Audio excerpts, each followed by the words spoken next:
enfim, a população penaliza, né? A população penaliza, né? Porque igual nesse caso mesmo, né, gente? De ficar em casa. Você vê que tem muitas pessoas que trabalham do dia a dia.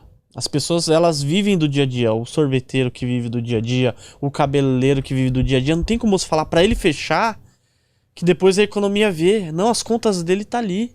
Não tem como. Eu vi, tem uns 4 vídeos desse daí que dá até dó. Que é o pessoal da Globo lá fazendo reportagem junto com a fiscal, indo numa adega, indo num cabeleireiro, indo num lugar, só pra multar a pessoa. É, muito triste, cara. Aí você olha aquela só, cena dele passando dos fiscais lá, colocando concreto na porta de uma loja, acho que na 25 de março aqui em São Paulo. 25 de março aqui em São Paulo, lá também no Brás. Nossa, no Brás também a mesma coisa. Foi muito feio. Porque a gente sabe que quem vive do dia a dia não é fácil, né? E você vê, esse é engraçado, porque você pega principalmente essa esquerda, principalmente esses esquerdinhas caviar aí, que esses são os que me deixam mais tristes, na verdade.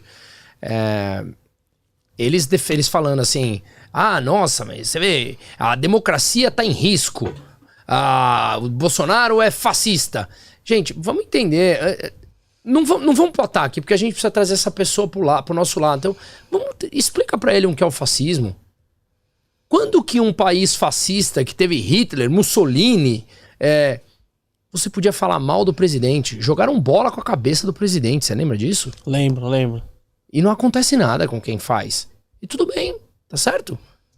Isso é fascismo? Você pode falar mal do presidente numa rede social e nada acontece. Isso aconteceu no fascismo? De jeito nenhum. Se acontecesse, essas pessoas não estariam mais aqui, né? Como você mostrou no vídeo que você me falou, existem estátuas do Bolsonaro por aí? Existe a estátua de Hitler, de Mussolini, de todos eles. Aonde isso é fascismo? Me explica. Democracia. Que ditador fala em liberdade individual, em não censurar as redes sociais, em liberdade pro trabalhador ir trabalhar, ir trabalhar, não, vai trabalhar, não quero que sua loja feche, eu não quero que seu cabeleireiro feche, eu não quero que você que faz a unha das pessoas em casa parem de trabalhar. Que ditador é esse que quer que você trabalhe, que você possa falar o que você quer, que prega a liberdade individual? Vamos estudar um pouquinho o que significou o fascismo na história. Vamos entender um pouquinho, antes de sair falando besteiras que você ouviu aí na Globo, que você leu na Folha de São Paulo. Genocida. Chamam muito o Bolsonaro de genocida. Ele é um genocida mesmo? Que é um genocida? Nos Estados Unidos, se você olhar, morreram 0,2, 0,3% da população em cada um dos países. Os que abriram mais e os que fecharam mais. Cara, é muito triste, claro que é muito triste, 0,2, 0,3. Mas é uma pandemia. É uma doença. Vai morrer gente. É muito triste. Mas, infelizmente, temos que lidar com isso. Agora, por que no Brasil foram 600 mil? Porque a população é grande. Por que nos Estados Unidos morreu mais de 1 milhão de pessoas? Porque a população é maior ainda, tem 350 milhões de pessoas.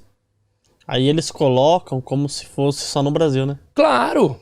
Eles fazem uma narrativa. É uma narrativa muito feia, cara. Você tá brincando com as mortes de pessoas. Sabe? Então, é muito triste tudo isso que a gente tá acontecendo. Tudo isso que a gente tá vivendo. Então, por que ninguém nos Estados Unidos chamou o Biden ou o Trump, que ele pegou uma época da pandemia, de genocida? Porque as pessoas minimamente têm uma noção do que significa um genocida. Porque tem interesse em estudar o que significa um genocida. Então, antes de tudo, gente, antes de cuspir uma palavra que a gente lê numa manchete de um jornal enviesado, estude o que é. Estudar dá trabalho, mas te coloca num patamar bem diferenciado das pessoas, da grande massa em discussão. Converse, sente, estude, gaste um tempo. Sabe, em vez de parar, assim, sem críticas nenhuma, tá, gente? Cada um, eu sou muito pró-liberdade individual, cada um faz o que quer, mas se a gente quer chegar num patamar de ter uma discussão mais profunda, pare de assistir Big Brother e leia um livro. E liberdade individual é muito importante, né, Bruno? Porque o Bolsonaro falou, ele falou que ele é a favor da liberdade individual. Quem quiser se vacinar, se vacine, pô. Você não pode obrigar ninguém a se vacinar. Que absurdo que a gente vive, não é um absurdo? Liberdade individual, gente. Liberdade individual. Um dos 3 pilares, você falou de Mises, um dos 3 pilares do tipo de escola de economia que eu mais me identifico, é a escola austríaca. Ele fala em vida, liberdade e propriedade privada. Teu corpo é uma propriedade privada. Se você se vacinou e você tá seguro, deixa o outro em paz, cara.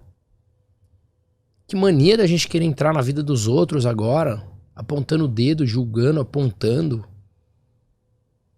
O Estado precisa de crises e precisa de guerra para que seus tentáculos cresçam ainda mais e queiram nos manter infantilizados e imaturos pelo resto da vida para que seja mais fácil controlar. Você acha que é mais fácil eu controlar você ou minha filha de 2 anos? A sua filha, né? É óbvio. Porque você tá... É óbvio. 1984, George Orwell. Meu. Você controla as pessoas e o Admirável Mundo Novo. Você controla as pessoas pelo medo e pelo prazer. É aquilo dividir pra... dividir pra ter poder, né? O pessoal Claro, fica sempre... claro, racha.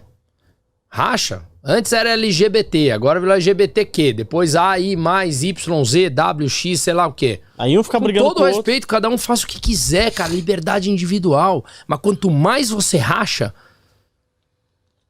mais você tem um grupo que acha divergências entre eles. E aí mais fácil pra aparecer um salvador e falar, vem comigo, eu te salvo. É triste, cara. É, tem tempos tenebrosos que estamos passando, né, Bruno?